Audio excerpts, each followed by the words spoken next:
I want to talk about 5 dating do's and don'ts. Do's and don'ts. And I'm giving a subtitle, A Foundation for Great Relationships. That's Okay. good. 5 dating do's and don'ts. Number 1, do be friends first. Be I like friends that. first. Sounds simple enough, right? All right. But some people are overlooking a very important step that you should like each other if you date. If you want to marry somebody, and to me, dating, I'm only going to date someone that I would look that could possibly be a spouse. There's no such thing as let's just date for fun. That's crazy. That's a waste of time. We're wasting meal space. We're wasting a lot of time. This person should have something that, now you don't know them yet because it's like a first date or second date. You don't know them, but there's something about them that could possibly be there. It's not like you're looking at like, no, I would never. Okay, that probably ain't it. But I think that some people are getting married for physical attractiveness, money, all kinds of different reasons, but they don't even like each other. Yeah. So talk to me. Is that important to you? I think it's really important. What we found is that a lot of people get married because they have sex first, sex before marriage. They're physically attracted to each other, and they kind of just form this connection, this the soul tie. And like you love this person and, because of everything that you've been doing together. But then you get married and find out, I don't like you. Right. I don't like how you do that. I don't like your frame of thinking. I don't like your, I work on a 10 all the time and you're like a 5. Why are you so slow? Well, why are you so fast? Like we figure out after the fact that we don't really like each other. And now you have a different problem on your hands. Well, I think one of the things that have allowed us to have 25 years of marriage, and I'm looking forward to the next 25 years, is that we're best friends. Yeah. And that's not cliche. That's not just a phrase. I want to spend time with you in my off time. You want to spend time with me. We work together. We eat together, sleep together. We do everything together because you are the person that I want to spend the most time with. Now, we're we're not alike in all things, but we're best friends. And I think that like portion is what energizes the love portion. And I just think that we should look for people that we actually enjoy their company. Yeah. Here's number 2, do give yourself enough time to see how they respond to challenging seasons. I like all that. Right? Now, some people, they know how to interview well. It's like you can be a supervisor and you can get the resume of people. And there's some people, they know how to interview. Boy, they can interview. Right. But then when you get them on the job, you're like, oh my God, what have we done? And I think dating is like that a lot because people know how to interview. They know how to put on the right perfume and colognes. They know how to dress themselves up. They know what restaurants to go to. That doesn't mean that they're going to make a great spouse. Yeah. So we got to give ourselves a season to see how they handle hard things, difficult things, because pain shows you what a person is really made of. Yeah. I agree, so that takes a little bit of time, and to allow them to respond to you when things happen in your life. Maybe when you're having a bad day or when you have a trying, situation, bringing it to them, talking it out, seeing what their perspective is. I think that is healthy. I had a gentleman who goes to our church that when he went to propose to his wife, they were both professional athletes. And when he went to propose, he was waiting. He had a ring on him for many months, was waiting for her to have a horrible day, like a horrible workout, a horrible day. He was waiting for her to have a bad day. And one day she had just the worst workout, felt like giving up, quitting the profession. And he got down on a knee and he proposed to her and said, sweetheart, I'm making a commitment to love you in your worst days. Wow. Now, that's different than the people who get engaged and they, everything is perfect, timed it all out. And I said, man, what revelation is that? Because that's where true marriages are built. Right. Like, I'm going to choose to love you in your worst days. Because anybody can love somebody in their best days, but it's your worst days. I just think that that's good. Number 3 is this: do be attracted to them. All right. And this one's important because, like I said, I think there's people who are dating people that you're not attracted to them. Yeah. And when you get married, I don't know, tell me, is attraction important in our marriage? I think it is. I mean, I think it's a big deal. I want to be attracted to you. I want that more than a brother, sister love. Yeah, I don't want a partnership or a roommate or an executive assistant. I want the chemistry Yeah. between each other. You think this is popular, that people are just overlooking if they're attracted? I think that there are some people that are too far and they got to have everything perfect. You got to be 6'3" with white teeth and got to have this kind of job. And you know, because I wouldn't have been on your list, you know, of what you were looking for. Right. I think that there's some people that your standard, it's not that it's too high, because I want you to have high standards, but you just got to let God breathe on your standards. Like maybe, you know, ball up your list a little bit and say, God, give me what's best for me and help me see them when they come. Right. I think there's two ends of the spectrum. You have people who go for, you know, it's just, you know, it's all about the sex and it's all about that physical attraction. You know what I mean? And then they get married, like we said in number one, and then they're not friends and they figure out, oh my gosh, what am I going to do? Well, then there's some people who might go all the way over to maybe like the holy side if you're a believer now, and you say, no, I need him to go to church and I need him to read the word and I need him to do this stuff. And you're so in love with his relationship with God and how he's a good person or she's a good person, but now you forgot, like, oh my gosh, I'm not attracted to them. Right. I think it's a big deal. And then that's something else that you have to work on. You got to figure that out. Right. Yeah. So I think my word would be, don't be so spiritual about, because your marriage, it's a spiritual covenant, but there's a lot of natural to it. Yeah. Like, and so anyway, number 4 is do know when it's time to have deeper conversations. So when you're dating somebody, you need to know when it's time to have deeper conversations. You probably shouldn't come in on the first date talking about how many kids you want to have in the first date. Some people do, I think. Maybe it works for them. But to me, wisdom is the key. You got to be wise enough to know when to have certain conversations. But before you give too much of your emotions and invest too much time, there are some deeper conversations you need to have.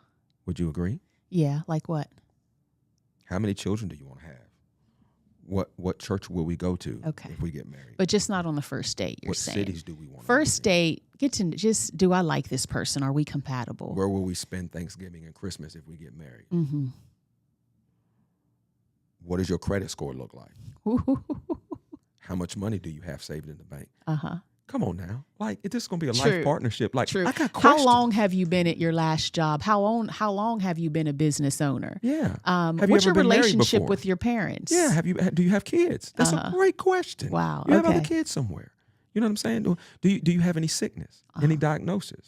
Like, it's not that it's a deal breaker, but don't surprise me after we get married with stuff. I mean, like, there needs to be at some place. I can't say date 1, date 2, date 3, date 4, date 5. The Holy Spirit will give you wisdom. Right. But, like, don't go in with just surface relationship. Oh, we love each other. Because marriage is going to be more than that. Wow. It's going to be commitment. It's going to be agreement. There's going to be partnership. And you need to have deep conversations to see if this thing has the compatibility to go the distance. Interesting. You wasn't ready for that one. Number 5, all right, is know your worth and don't give out discounts. And I think that's huge, to know your worth and not give out discounts. And to me, let me talk to my daughters, young ladies, is if a man is not willing to pay the price for you, he's not worthy of you. And the price is a ring. It is a marriage commitment. And I think too many times we give out discounts. And I know it goes vice versa, like for men as well. It goes both men and women. But the principle is this, is like, if you know your worth, you don't have to give out discounts. People can pay the full price for you. And I think that's important. What do you think? I think it's very important. And I think the person, I mean, if you are willing to stick to your standards and stand strong in your beliefs, I think that makes that person will respect you for that. Yeah. They will honor you for that. And they'll, just, that will make them love you more. Yeah. And I'm not saying play hard to get. I think that's whack too. Yeah. Well, what you mean by discount is that, sex before marriage. Yeah. Like, all if you are a types believer, God's way is better than our way. Right. Period, point blank. Now, so what the Bible says is that sex is supposed to be between a married man and a married woman. That's it. So what that means is that in your dating, you're basically working on communication, emotional connection, spiritual connection, but the physical connection is last. And the physical connection is supposed to come after you say, I do. Now, the challenge that people have with that is that they say, well, what if the sex ain't good? or what if our sexual rhythms are off? All of those different things. I would say God's way is better than our way. That's crazy. I would say, well, you have to trust God that he's brought this person into your life. And as you go through the premarital state, you have to be sensitive to the Holy Spirit, and you got to trust God. That's such a lie, though. I think that's a lie of the enemy. Like, what if the sex isn't good? What do you mean? This is the person that you love, that you love them. You're committing your life to marry them. You're attracted to them, and you're afraid that you're going to get married to them and then find out that you don't like the way they have sex. Like, that's so, like, I've never heard. Just me personally. I don't know if I meant it that way. I think what I was thinking was more like. Well, I hear people say that, though. Right. That's a common thing. Like, oh, well, but what if you need to try before you get married? What if you don't like it? What if you're not sexually compatible? I just don't know how that happens, how you love one another, like, and you're not going to be. I was thinking more from the standpoint of sexual rhythms, like that person wants to have sex every day and the other person wants to have sex every other week or stuff like that. You know what I'm saying? Like, you don't know those things until you actually get into that side of the relationship. You can't. Yeah. And I guess what I was saying is, like, be okay with not knowing those things, because God's way is going to be better than our way. The longer that you're in ministry, you will find someone who's like, yeah, I did it right. I kept it locked till it was get that rock. And then when we got married, it was horrible. Like, they either, there was sexual trauma that had been unresolved. There was all kinds of things that their sexual life, I mean, I literally know people that they did it the right way, so to say. I know. But then had sexual problems. Right. You can't take that example and then set yourself up another doctrine and say, just because I've heard that happen to people, that means I'm going to take matters into my own hands and do it my way instead of God's way. You got to know that God's way is always going to be better than your way. And so if God's way says yes, because with all faith, there's a risk. With everything, there's a risk. And so I don't know about you. I think it's more risky to be sleeping around with everybody. I think that's more risky than just trusting God with my sexuality until I say I do. But if there ever comes a place, just rest assured that God got you, and that whatever's happening in your sexual life after you get married and how you have to learn each other, the grace of God is going to cover it because you did it his way. Yeah. Let's do 5 dating don'ts. Okay. Is that where we at? Don't? Yep. All right, how about this one? Don't be pressed. All right? Because please don't now, be pressed. can I talk to the ladies just for a second? Can you give me permission to talk to the ladies? Go All right, ahead. thank you for the permission. One thing that a man doesn't like is a pressed woman. Now, I say that very generally because some men might like it, but what I'm saying is, for the most part, men are unattracted to pressed women. And how would you describe a pressed just woman? Thirsty. Just like, she like you. And she's making all of the forward movements to let you know she like you. Like, as a man, I want to be the pursuer. Yeah. Like, I don't mind you throwing a hint. You know what I'm saying? Like, oh, I see you, you see me. You know what I'm saying? Like, what's up? But like, this whole thing of like, I don't know, we just live in a day and time where I see ladies proposing. I see ladies taking the full advantage of, and I've heard that there are some guys that they're not good with women. So I know of people who are married now because the woman pursued him. There's going to be some times like that, but I'm just telling you, my name is Ken and I'm your friend. For the majority. For the most part, a guy wants to be the pursuer. You throw him a little hint, maybe a little flirt, but you gotta have pace with this thing, man. It's like a running back. You just can't run up into your linebacker every single time. You got to wait for the gap to open to be able to run through to get a touchdown. And I think that some ladies, they need to practice patience. Like, let him come to you. Live your life in a way that's attractive to where, if you like him, it's okay. He'll see it. You know what I'm saying? He'll see it. There's a level of, what is that? Is that old fashioned, or are you with me on I this? mean, I am with you 100% because personally, and I think it just depends on your personality and the people. I think we're talking about the majority here because I am looking for a man. I want a man who is like, in my opinion, like, okay, you are going to lead me. I want a man, not that I need to be led, but you're going to, like, be a man, the priest of my household, and be a king because I'm the queen. Like, I want somebody who takes charge and takes control and will handle their business and knows what he wants. And so I want to be pursued. I wanted to be pursued. Like, okay, I see you, I see you. I know you see me, but are you going to do anything about it? I did not like that as a single person. Even unsaved, I didn't like it. There were a lot of people who would be in, like just if we would go out or whatever, and you'd have a bunch of people who were attractive, sports players, things like that. And they had like 5 girls coming up to them. All the women were throwing themselves at them. And I would be like, I am not the one. You could look at me all day long, but I'm not about to look like thirsty. And that's why I liked you. And that's my point. Because if you were thirsty and pressed, I would have put you in a category with all of the Right. because I didn't like that. That's not wifey material. Right. Now, in the streets or secularly, we would say that that's like booty call material. You know what I'm saying? But that's not what you want to be. Yes. You can attract a boy, but can you attract a man? And that's the difference. And I think sometimes, like a man is like, so what you just described to me is what you like about me is more of my leadership ability. My covering, my stance. I want you to be confident. I don't want you sending your best friend over to say hi to me and get my number. I want you to be confident. Walk up to me and be like, hi, my name is Ken, just like you did. What's your name? I saw you at yes, that's what I wanted. So the concern is if you take matters into your own hands, you might get a man, but the man might be a boy. Right. And so if you And I ain't got time for that.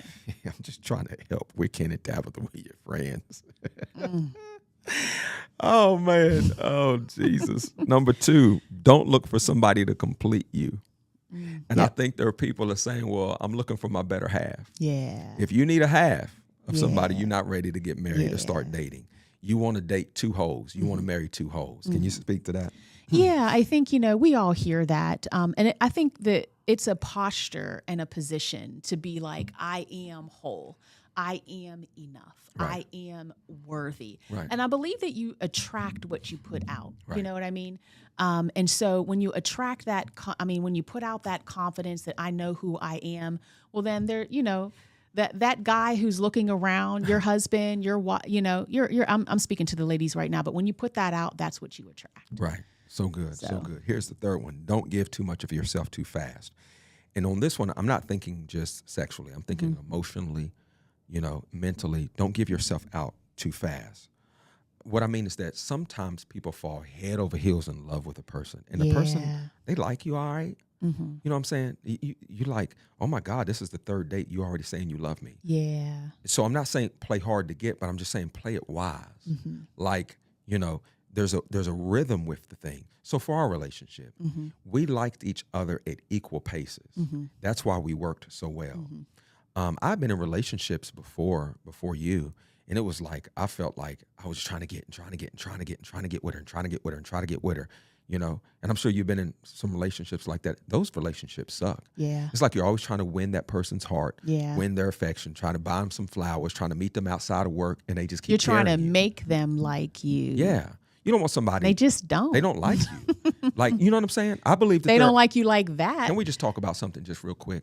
If you've been dating somebody like 10 years and they haven't proposed to you yet. I mean, 3 years, 4 years, you 5 might want to years. start moving on. Yeah. I know people that's been living together and doing all kinds of things 10, 15 years. I had somebody come up to us at a conference, and it was at a marriage conference. And I thought they were married. And then I started talking to them. It's, oh, we've been together 10 years. I said, how long you been married? Oh, we're not married yet. And I said, okay, something wrong. And I said, I'm sorry that you came up to me in line and you thought that I was going to give you something. But no, something's wrong. And so somebody here needs to grow up, or you have a commitment issue because that's the truth. Yeah. And this is the thing that I would say is that you owe it to yourself to love yourself enough to, if somebody is not willing to commit to you, to love you for the rest of your life, put yourself in a position where that right person that will commit to you can find you. Yeah. And as long as that other person is in the seat, they are blocking where the person that will really love you should be.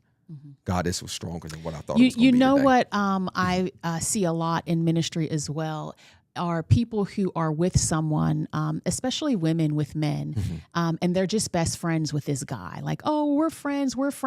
And the guy says, this is my friend, but he's got 3 and 4 and 5 other friends. But you guys go to the movie together, you go to Starbucks together, you hang out and do ministry together, but you're just friends. But really, the woman is just hoping like, oh, I know that he likes me.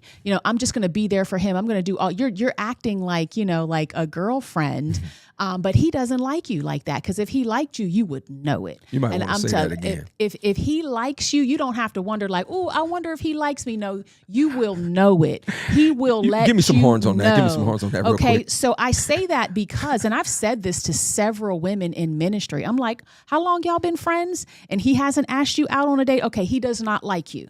They've had conversations like, oh, we talked about, well, what if we were together? Yeah. He right. does not like you, okay? Not like that. Not and like that doesn't mean anything about you. What it means is that I'm saying that because you have to just like let him go. Go find some other friends. Go find a girlfriend, because people think you're together. You out with him at Starbucks, but the other guy who you could be with, who is looking for a wife, sees you with him talking. You know what I mean? Yeah. It's like, let's not waste our time. If you want to be married, don't waste your time being friends. Let me confirm every word coming out of her mouth, okay?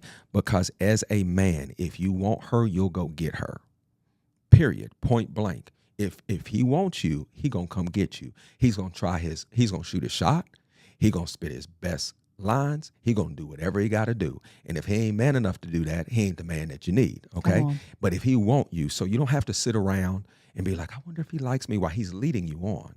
To me, that just seems like, and I'm not trying to be harsh, but you don't want to be a groupie. Yeah. You don't want to be a groupie, just hanging around with the other 5 people that are hanging around, hoping that he or she might start liking you for real. When I first met you, uh-huh.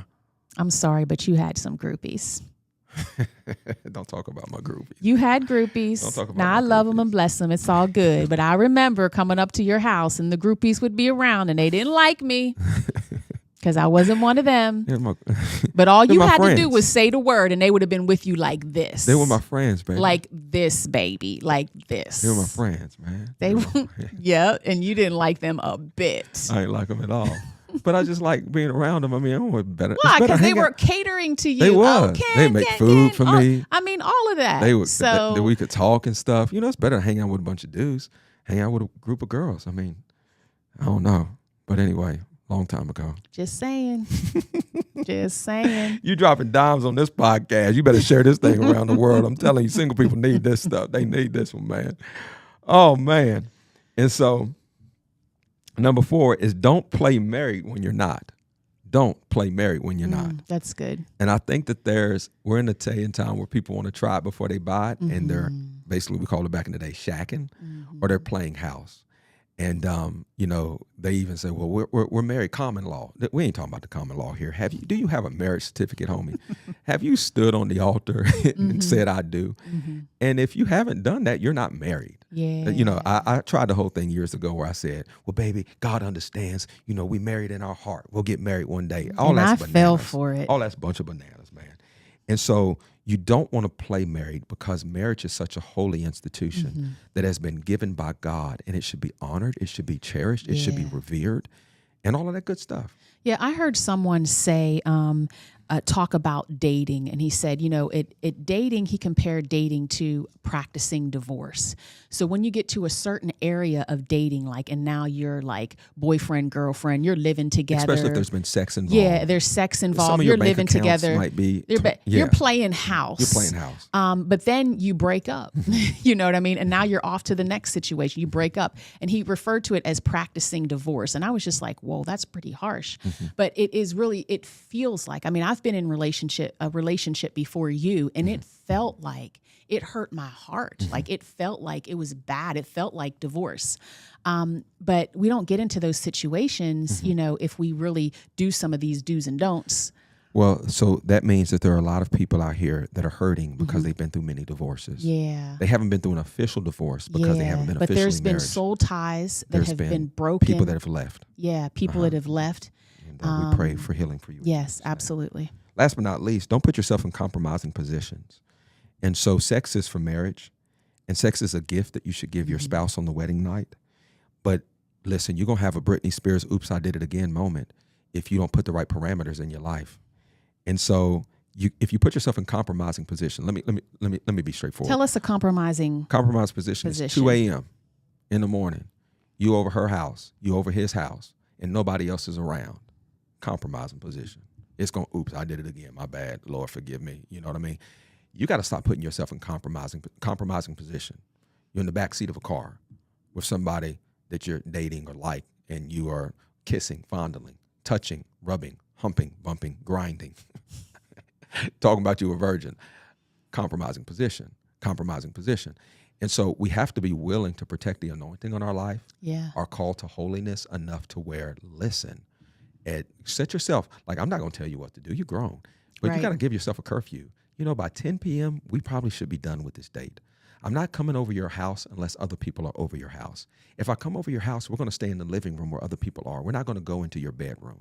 It's amazing to me that people's like, I can't believe I messed up. I can't believe I cheated. I had adultery. I can't believe I had sex with so-and-so. Well, I can believe it. You got showered. You told her to meet you over here at a certain time. You was in the bed together. Sometimes, what is this? Sometimes you accidentally get into position and into places like you're at the movie theater, you're watching a movie innocently, and then there's two naked people on the screen, and all of a sudden they're doing all kind of stuff in front of you. What do? That's a compromising situation. Yeah, you put yourself in. That's why I watch only PG-13 movies and below, because there's there's guardrails too. Naked women is doing nothing to add value to my life other than your naked body. Other naked women is doing nothing to bring me closer to Jesus. I personally think all women are beautiful in some kind of way. Yeah. I think men are beautiful too. I think we're all God's creation. And so I got to know my flesh enough to know what's good for me and what's going to be healthy for me. And so that's a compromising position. I do not watch rated R movies for the most part, okay? Because it's not going to help me. And I out. think there's compromising environments. Like, at a certain time, I think we can go out into like a restaurant, let's say 11 o'clock at night. We can go into a restaurant and they've got the music banging, and now it's kind of turned into a nightclub.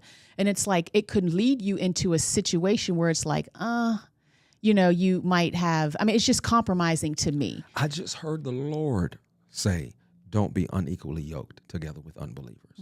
Because that wasn't even, it's a bonus. It wasn't even on it's not even here. This is the sixth don't. Don't be unequally yoked together with unbelievers. And I think that you there's just somebody. Pulled that out of nowhere. No, I'm telling you, I heard the Lord say, don't be unequally yoked, because there's somebody who's listening or watching and they are missionary dating. Wow. They are saying that this person is not saved, but I'm going to try to win them. Don't do that. Listen, you got to let them get saved, not because they want to get with you, but because they're submitting their heart to Jesus. Yeah, you can pray for them. Yeah, you might be able to share a scripture, but you got to back way off and let God do a work on the inside of people, because you don't want to. And I see this, that somebody broke all of these do's and don'ts, and they got married to somebody who was a nice person, had a nice job, but they don't believe in God. Yeah. And their marriage suffers. They go to church by themselves. They don't have anybody to pray with them because they rush this moment. Don't be unequally yoked together with unbelievers. That was good for today. That was good. That was good for today.